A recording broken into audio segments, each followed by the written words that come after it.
Okay, so this week's Parsha, this coming week's Parsha, is Parshas Pinchas. It begins with telling us not the story of Pinchas so much, that's in the previous Parsha, the end of Balak, but his reward. So the reward that Pinchas gets is what Hashem calls Briti Shalom.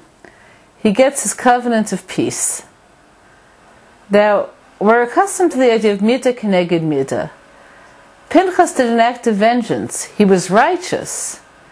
And his zealousness was in place. It was totally coming from the right place. No egotism, no superiority, no displaced hostility, none of it.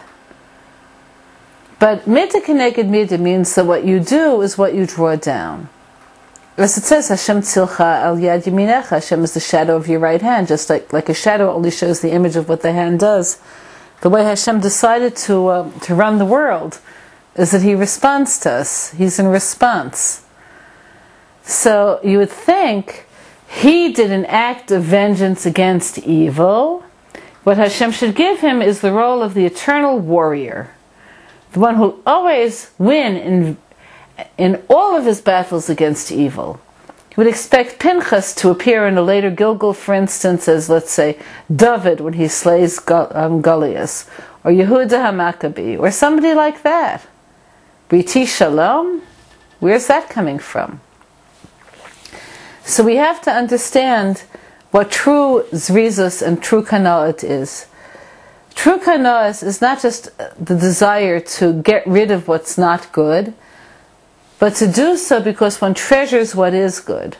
So Pinchas was coming from absolute love of the Jewish people when he took the steps that he took against the Midianite woman and the prince of Shimon who was with her. It wasn't coming out of hatred, it was coming out of love.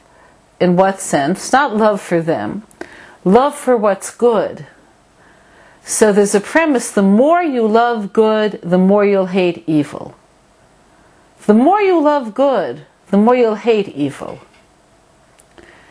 So I'll give you an example of this. If there was a fire and there are children trapped in an apartment, you'll take great risks to save them.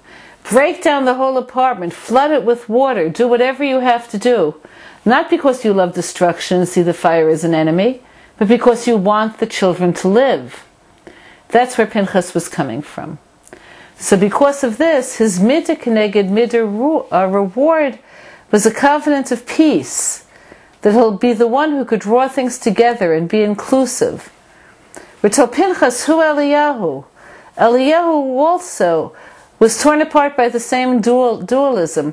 He sees the beauty and greatness of the Jewish people and he saw where they fell in his time. So Hashem said, you'll have to come back and be witness to every Brit Milah, so you could see that the good does survive. So what does that tell to us on a personal level? There are always things we don't like, and that we have to fight against. We have to. But we should always recognize that the way we hate evil should be a consequence of the way we love good, and it shouldn't take on its own energy. Have a good week.